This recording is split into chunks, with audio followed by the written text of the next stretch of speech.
your program to find comfort. And that was a very interesting part. This book is very real, almost frankly too real at times.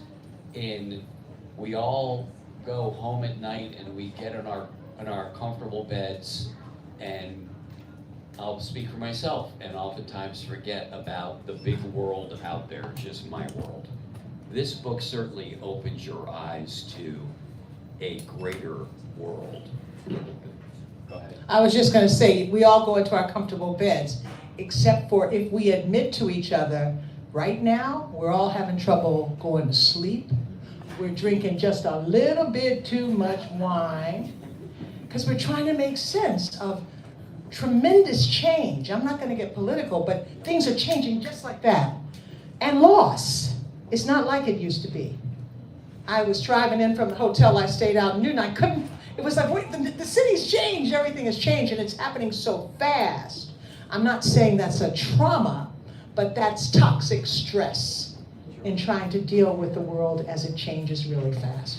We like comfort, we like sameness. That's our DNA, right? That's part of it.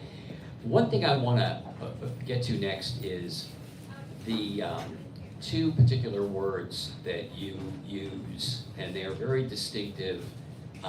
They are joined, but yet they are different.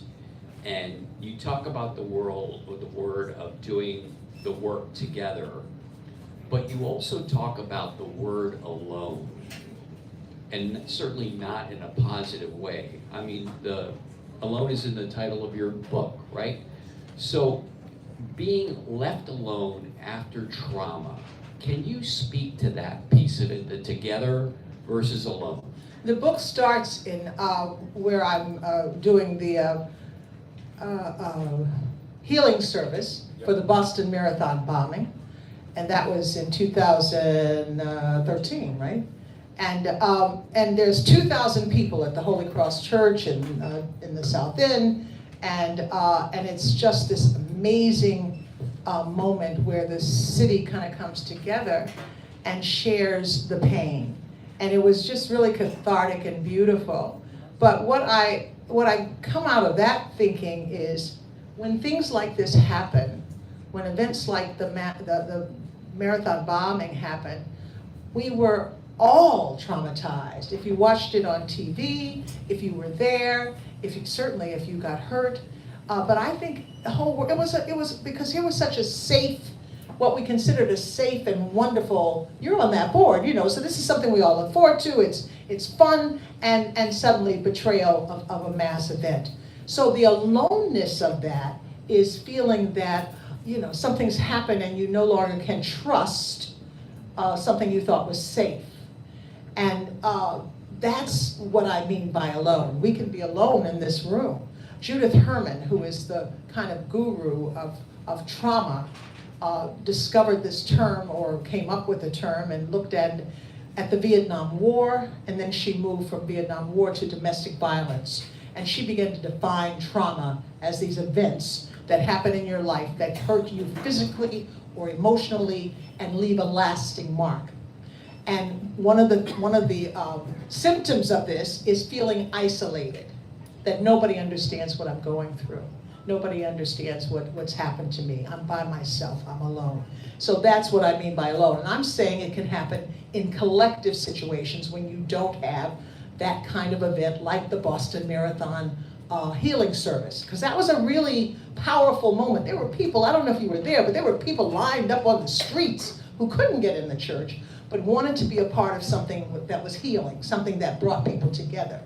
Then I drive out of that service back to Roxbury Presbyterian Church, less than 2 miles away, and terrorism in some ways is ongoing, but there are no healing services. There are no coming together moments. So people will see an event, and then you just walk off and go home and act like it's normal.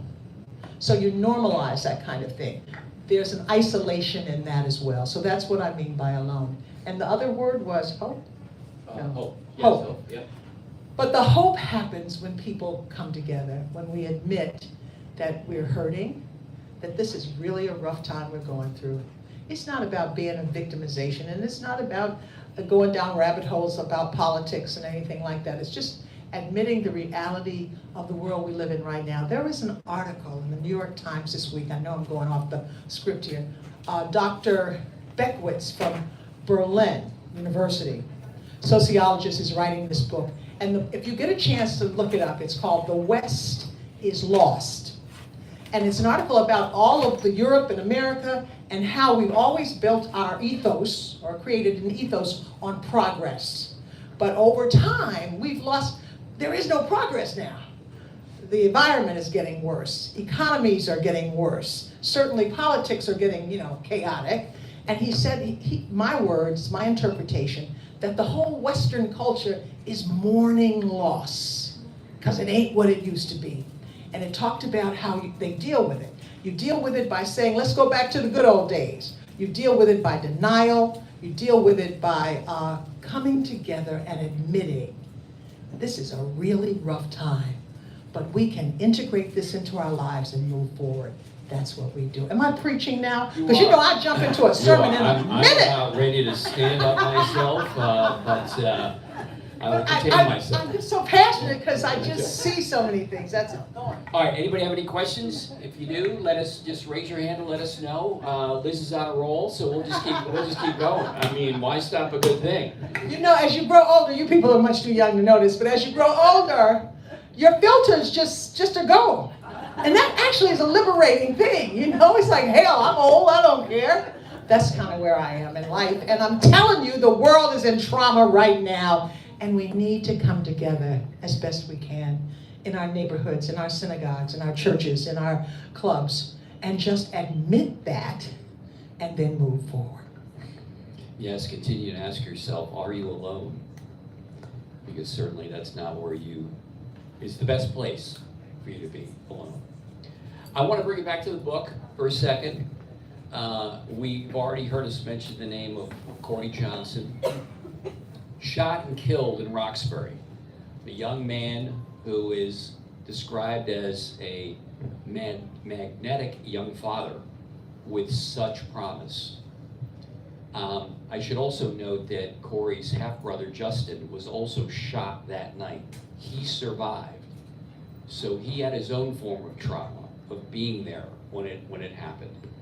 Liz, talk to us a little bit about Corey Johnson. What was it in his life that got you to pause? I think that what I found, I never met Corey. I started preaching at that church a year after Corey was shot, but what I recognized in the community was a lot of pain, and I also recognized in Corey's family a lot of pain, obviously. They had invited me to lead a prayer at a memorial service for Corey a year after his death, and it was with balloons and lights, and they were trying to celebrate a life, which is what you do. But the irony of this is to try to celebrate a life that was just ripped away. There's they never found the people who did it. So it's a murder that's unsolved, which there are many of those. And his mother's words to me early on was, every time I tell someone and my son has been shot, I have to explain that he was not a gang member. Because we just say another shooting in Roxbury, so that means that his kid was doing the wrong thing. That's not the case. So what I write about is, and I write in great detail, perhaps too much detail, about Corey's life. His parents came from Trinidad and Tobago, his grandparents. They were immigrants. They wanted to make a better life. They did all the right things. They got the jobs. They worked hard. They sacrificed. And Corey was just a regular young man. He belonged to the church. He had 2 kids. He was not married, but he was trying to do the right thing. He goes out to a party one night and doesn't come home. And just like that, his parents' life, his family's life. That struck me as a story that we don't tell enough of. We have all these deaths, and we talk about gang violence and gun violence, and we need to talk about that, but I think we need to, again, go deeper into this and find out why. There is a statement that says, hurt people hurt people. Now, I'm not making excuses for violence. It is wrong, whether it's from the city or the police or our own children or our young people. We've got to figure out a way to stop it. But you got to look deeper in it. You got to look deeper into why there is that kind of violence. And it's usually this kind of cascading trauma, you know? You can always point to the wounds. Trauma is the Greek word is wounds that people have, and then if you don't tend to those wounds, something else happens. And so I wanted to kind of go into Corey's life and see how he ended up where he did. Yeah, you really do feel as if you know the soul of the young man after you read your book. Talk to us a little bit, though, and I've had the opportunity, thanks to Liz, to meet Corey's mom, Deborah. Wow, talk about an uplifting, spiritual, special person, and how she has found a pathway forward, thanks to your program. Well, Deborah was a deacon in the church, and if you know anything about Black religious tradition, that means she was a church leader. Deborah was the one who helped other people going through stuff. But when this happened to her and her family, she said she just shut down. She was numb from the first call that she got that said her son had been shot, to going past the scene where it happened, to getting to the hospital and being told by the doctors at Boston Medical Center that he was gone. And she said after months and years, she went to victims programs, she went to a psychologist, she went to all these different places that you're supposed to go when you survive homicide, which is really just a misnomer, you don't survive homicide. She went to all these places, and she still was feeling numb. She realized, and she said, I'm gonna be feeling this way the rest of my life, and that's just gonna be what it is. When I went to her one Sunday morning after that memorial service I told you about, I asked her if we could do we had talked to other people. There were mental health people that we talked to. We talked to the people at Boston Medical Center. So it wasn't just me doing this. There were a group of us who were trying to figure out how we could support people after the funeral, because what happens is you go through this tremendous loss, and there's a funeral, and there are maybe some support groups, but they're all limited. And so you might be in there for 6 weeks in a support group. That does not end your pain. And we wanted to know if there was anything that churches and religious institutions could do that would keep on going, so it doesn't have to end that point.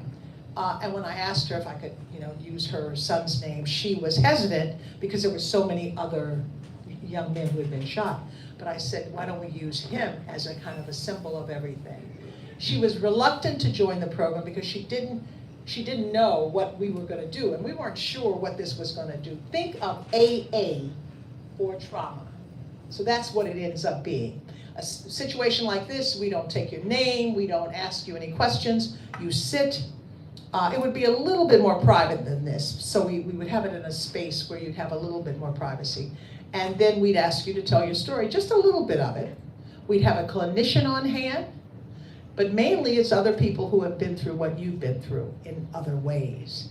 And so Deborah agreed reluctantly, but over time, and not immediately, weeks, months, she began to get up and tell her own story. She was supposed to at the beginning, and she did, but she was too broken up. So in time, she began to tell her own story, and she says in the telling over and over and over again, she found a way to kind of manage her pain. It wasn't about eliminating pain. It's not about getting over it, but it's about kind of taking control of your story and understanding that. And she said, and she found slowly but surely a way through. And so her life changed. Now, what has really changed her life, and the part about not being alone, is that she now helps other people. So I can't go to you and say, I know how you feel, because I don't, if you've lost someone to violence. But Deborah can, and she has, her voice has resonated strongly with communities all over the country. And our program now is in 15 different sites, mainly in New England, but we now have sites in, not Chicago, New York, Washington, D.C., Chattanooga, Tennessee, and we're expanding. And I will say, since this is coming up at the end of the year and we all consider donations we make, this is a wonderful program to give to. My wife and I've done so for the last couple of years. And it really feels good to know that you are investing in people. This is what we're doing with this program. And you also are taking an active role in doing something about the mental health epidemic that this country is in, and that's a fact.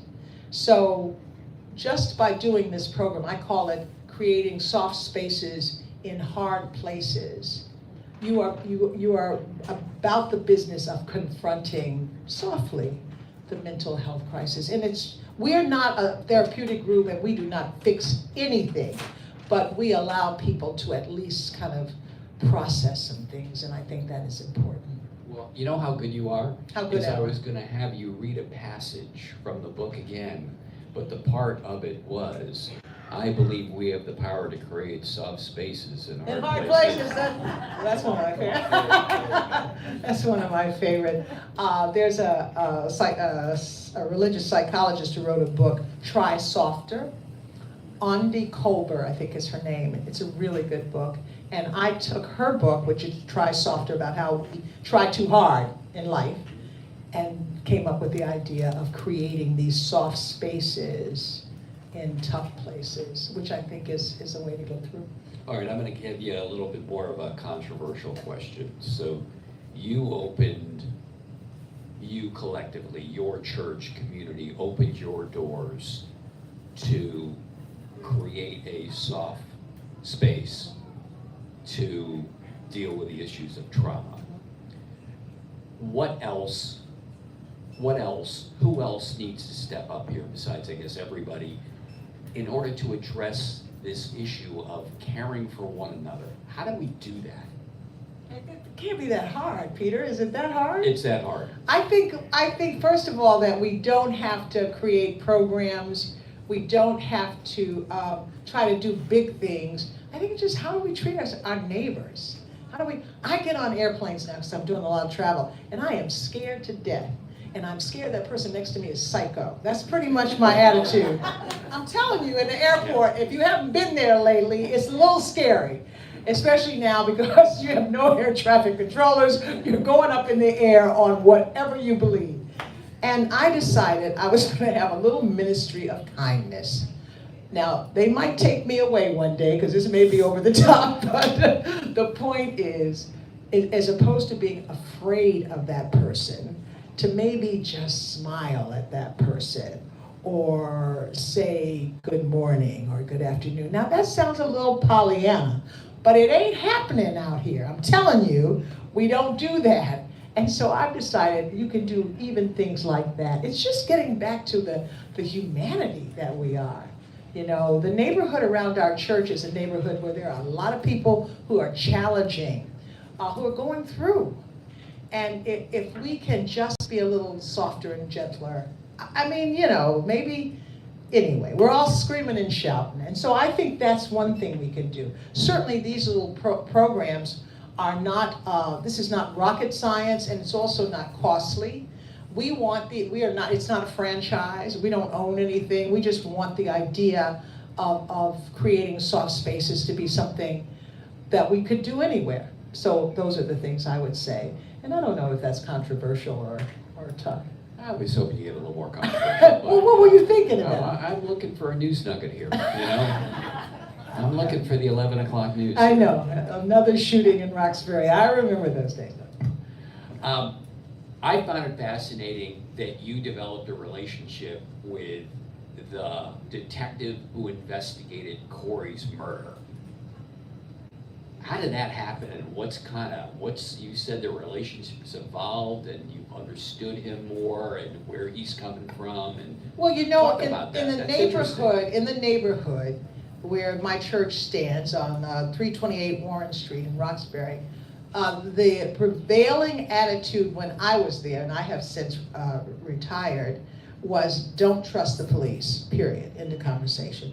And there's lots of legitimacy around that. There's lots of reasons around that. But it's kind of a, you know, looking at people differently. I don't buy into it. Maybe I did, but I don't.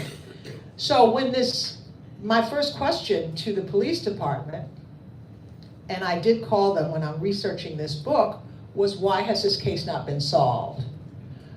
There is, I can't think of it, another reporter out in Los Angeles who did this amazing researched book on the Los Angeles police, and her conclusion was that police departments don't have the will to solve crimes, these kind of crimes in neighborhoods. So they almost create the situation. It's like sending in troops, and okay, this ain't political, but what happens if you send in troops, sometimes you provoke issues as opposed to not provoking them. And that's what her conclusion was about police. So that's where I went into the Boston Police Department with that kind of attitude. Why aren't you solving crimes? When I talked to the detective, McLaughlin. Frank McLaughlin. Frank McLaughlin, who was over the case. And McLaughlin, because the first was like, why is this shooting and so many others? And McLaughlin said, because people don't talk in neighborhoods. So you go in a neighborhood, there's been a shooting, could you tell me anything? I'm not talking to you, and that's truth. So you've got a standoff. You've got neighborhoods that are scared and don't want to talk but don't trust police, so what do? And that was the situation. But in talking to Frank McLaughlin, and I don't know where he is now, I think he's in Brighton, and I think he's gotten a raise, but I'm not sure exactly where he is. But in talking to him, we really got kind of deep into what happens when you go into these scenes. And he and another detective were telling me, he said, my mother always taught me that as a policeman, I had a responsibility to people. And that she said that if I go into a scene where there's a body, the first thing I need to do is pray. And I was like, damn, that's pretty amazing. So he says when he goes to a scene where there's been a shooting, he first hit in his head, he doesn't make a demonstration of it, and he didn't want me to put this in the book, and I didn't put it in the book, but I'm telling everybody, that he himself, the most traumatized people we have in the world are police officers and soldiers and people who have to, represent the law. And so he said that was his ritual, to try to bring humanity into that moment. So I find him I think he was trying to do the right thing. And I think a lot of police are trying to do the right thing. So I'm not going to be one of those who says it's either or. I think it's both and. Let's get a little personal with you. By the way, we're talking a lot about the book. There's plenty more to read in the book. So if you haven't gotten the book yet, you definitely have to walk out of here with the book. You're good. Okay? You're really good. First of all, you don't make a dime out of writing books. So in case anybody's out there wondering about it, unless you're maybe, what's her name? The woman who's, well, anyway. Unless you're really... Oprah. Oprah or somebody like that, forget it. Other than that, So, but we did make a deal that if once the book is sold, the publisher would the publisher gives me the money, and I give the money to the program. So all the proceeds. That is good. It's good to know. So back to a personal note. You talk about trauma in your life. Yeah. Share a little bit with that with the group. And I think that's why I'm so obsessed with this program, and I am obsessed with it. I was just in Lancaster, Pennsylvania, in an Amish Mennonite community talking about this program, and I thought, this is really, I'm going way off, but they invited me, and they liked the idea. I grew up in Little Rock, Arkansas in the 50s, and during school desegregation, and when I was in the first grade, Little Rock Central was desegregated. By the time I got to the 7th grade, they were still desegregating, changing schools year by year. So by the time I got to the 7th grade, they were changing 7th grade classes, and black students, just a few, were being put into white schools. This was still a very violent time in Little Rock, Arkansas. It wasn't, I don't know what you've heard, but desegregation was tough. 1963 was the year that I desegregated. I was a part of about 20 kids who went to this well-known white school in Little Rock. 1963, John F. Kennedy was killed. 1963, 4 little girls in Birmingham, Alabama were blown up in a church. 1963 was a horrible year, and I remember all of that because TV was new and I was watching it. And then my father, who was a minister, said, you're going to go to this school because you're a part of something greater or whatever. He preached at that moment. And I lived in a time when you did not discuss these things with your parents. They just told you what to do and you went and did it, or you didn't, but there was no choice. I was in the 7th grade, I was probably 12, It was a really tough time. I didn't want to go. I had the 4 little girls being bombed in a church was pretty much that was the tip for me, because I had to go to church every Sunday. And then you think, well, hell, if they could be bombed, I could be bombed. And it was a very scary time. I went to this school, and it was horrible. And there were no television cameras, and there were no counselors. It was just a battle every day between, actually, it wasn't even a battle. It was an attack every day, because they didn't want us there. There were just a few of us, and so it was just not a good experience. And then 2 weeks in, my father dropped dead. He had a stroke. And he was gone.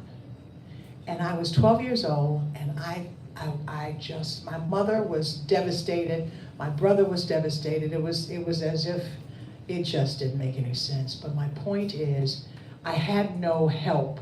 I was alone in trying to deal with my pain.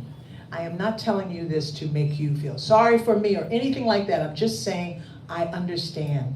Back in the day, they called this down south, this was adversity, and you just got over it. You just moved on. There were no counselors, there was nothing like that. But I just started acting out. I became rebellious. I did everything bad you would do. And I had a mother who was caught up in her own world, so she wasn't paying any attention, so I just kept doing it worse. It was awful. So and maybe I'm gonna write the next book and tell you exactly what I did, because it was bad. Let me tell you, reckless living. But somehow, by the grace of God, was interested in writing, and I had a teacher in high school. Junior high was a wash. That was just awful. I got suspended from school. I was in fights. It was high school. Somehow I made it through, and I had a teacher who told me that I could write. Charles Lance was his name, and I loved him. And he put me in the newspaper, and that kind of saved me and set me on the track. But I never dealt with my own pain, is my point. And that was in 1960s, and here we are in 2025. My point is that when I started doing this program, of course I'm doing this program for a community, but if you sit and listen to other people's stories and you learn more about trauma, it's something, you don't just, you go through it. And so now I have a counselor, and I'm trying to deal with my own pain and my own trauma. Because children who lose parents, they say that's among the worst traumas. And especially if it's not tended. Especially if you just, and back in the day, children weren't even seen, much less taken care of in that sense, at least not in my community. So that's what I mean by my own personal pain. But I was successful. I did my thing. I made it through life, but my behavior was offbeat. And I think deep down inside, I always thought I'm just a bad person, I'm sliding through, but I'm pretty. You say that before. Well, why would I say that to you? Well, the fact, look, the fact of the matter is that you skip school and everything, and I'm not sure that would be by the WBC resume rules right, here. I did worse things than that, but anyway, the point is when these things happen and you think it's you, and you're by yourself, and you just fake your way through it, and that's what I think a lot of us do. Great. Maybe you didn't, but that's what I did. No, are you kidding me? I was an angel. Do you have a question? I just want to know How she got from Little Rock, Arkansas up to BZ and Little Rock, Arkansas to BZ, and I am going to do a memoir, and I am going to do it soon because I'm getting old. Well, you missed the reunion last I week, know, so it's that the was a BZ big. reunion. Those are many stories. I was good at journalism. I think that's probably what it is. I'm a storyteller. And I was good at journalism, and I was hired. So I got the job in Little Rock as a television news reporter, back with affirmative action. So this was in the 70s.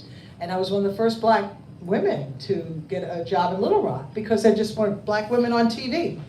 And I stayed in Little Rock, then I got a call from Denver, Colorado. I went there, then I went to San Francisco. I had all successful careers in television because, whatever. And then I came to Boston in 1980. And so I'm good at that. And I don't say that ego tripping, I just say I had talent and it was seen and it was the grace of God, so that's how I moved. It took me from 1980 I started in 1973 or something like that in Little Rock, so they were hiring back in those days. So let's talk a little BZ stuff. What were your favorite stories to cover? What did you like to cover? Like you had a series called Positively New England, right. Well, probably, probably the good news stories that nobody else was covering. I didn't like murder stories or those kind of stories that we made our living off of. I like the positive things. But I was also blessed. I went with Mayor White. Yes. What was his? Kevin White. Kevin White. Yeah. Kevin White, back in the day, was one of the first American politicians who went to China, 1981. Yep. And I was in that entourage, and that was huge. Yep. So those kind of stories were, I covered China. I went to Grenada, I think you might have sent me there. That was a weird probably thing. did. And South America. So anyway, those are the kinds of stories. But I like the story about the underdog. I always liked the story about the communities that were doing wonderful things. But those didn't get a lot of play in news. Talk about for a second, Liz and I are always, I think Liz likes to try to rewrite history on this because I see it a different way. But do you remember the time when you wanted to go to Africa? To Sudan. To Sudan. Yeah.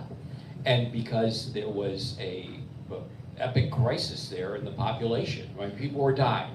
2001, I was invited to go to Sudan as a reporter with some local humanitarians and ministers, and I went to Peter Brown and I said, Peter, can I have a crew to go to Sudan? Because I thought it was a great news story.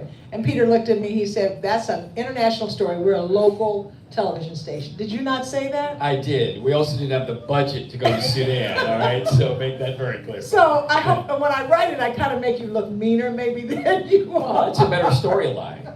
Don't let facts get in the way of a good So, story. but Peter didn't want us to go, and it made sense. I got that. No. But it was really good because, in fact, you were one of the first people who talked about Osama bin Laden. So we're in Sudan. I got to write this book. I'm telling you. So this we're in is really Sudan in 2001. Now, Sudan, you may have read about it lately in the news, is probably one of the worst spots on the planet for corruption, for wars. It's just, but at the base of that are a lot of people who are unbelievably strong and resilient, who've been through a lot of trauma. But when we were there in 2001, we went in the summer of 2001, they were talking about this, some of the humanitarians we met there, and the NGOs we met in Sudan who were doing good work and feeding people and taking care of them. They said there is a terrorist network that's building in Sudan, in the north of here. And Sudan's like in the desert, and you've got the bush, and it's not a lot that has been developed. And so we had that was the information that we got, but of course we weren't taking it. Who knew, Right. And that was Osama bin Laden, and he built Al Qaeda in Sudan. That's right. And when we got back, the world blew up. Yeah. I had started divinity school at Harvard September 11th, 2001. I left the newsroom. Yep. And so, yeah, that was a crazy time. I'll never forget that conversation that day when you and I were having one of those after the newscast, and you said to me, I've got some news that I want to share with you, but I'm not sure I'm ready to do it yet.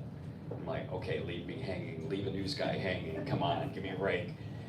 But then you said, you know what, I want to be a minister. Yeah. That really blew me away. It kind of blew me away too, really. But I think what happened was you go to Sudan and you see a different world. You see people who are really suffering.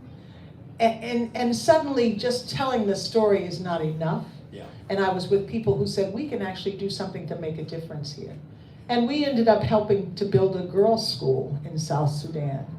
And it lasted for many years. Sadly, it's not there now. You and Reverend Gloria White-Hammond, who's an activist in Boston and a minister and a pediatrician and an amazing woman. And we created an organization called My Sister's Keeper. And we started a program there for Sudanese women who weren't being educated. So Yeah, so I've been on this kind of path for a while, I think. Yeah. Any questions from any of you? No Always questions? I always like to have the yes. pause. It's always Yeah. good to have just the pause, because then we get folks to speak up. There you are. Speak right in that mic. Can you say more about how the teacher helped launch your writing career? Charles Lance was just this very, Are you a teacher? Well, I've worked in schools in psychology. he was a very unique character, and he ran the journalism department at Little Rock Central High School.